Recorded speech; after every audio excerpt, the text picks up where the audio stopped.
Moi! Mä tiedän, että monet teistä asuu jo Suomessa ja ehkä etsii töitä Suomesta. Ja vaikka nykyään monessa työpaikassa ei vaadita suomen kielen osaamista, niin on kuitenkin hyvä pystyä käydä työhaastattelussa suomeksi.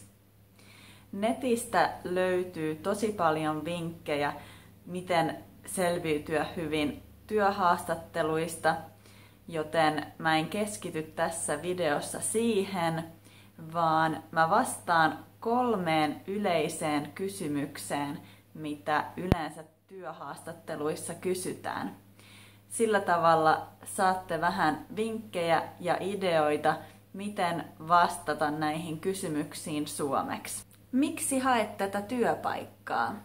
Musta tuntuu, että mulla on paljon annettavaa ja uusia ideoita ja että tämä työpaikka on niin kuin mulle tehty, koska mä oon aina ollut kiinnostunut tästä aiheesta. Tämä työpaikka olisi tosi hyvä mahdollisuus mulle edetä mun uralla ja kehittää mua työntekijänä ja ihmisenä. Mun unelmana on tehdä jotain, mikä on mulle tärkeää, ja mä uskon, että se olisi mahdollista tässä työpaikassa.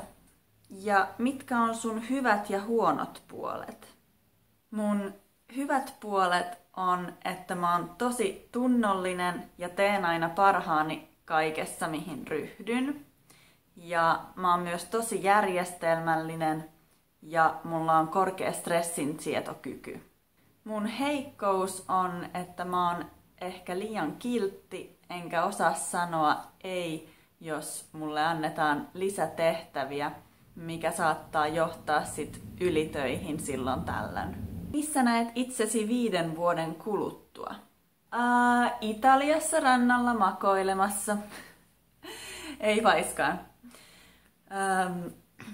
Mä haluan kehittyä mun uralla ja tällä alalla, joten 5 vuoden kuluttua mä näen itteni uuden kehitysyksikön apulaispäällikkönä.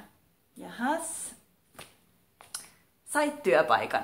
Tässä oli siis 3 yleistä työhaastattelukysymystä ja esimerkkivastauksia, joita voitte sit muokata oman tilanteenne mukaan.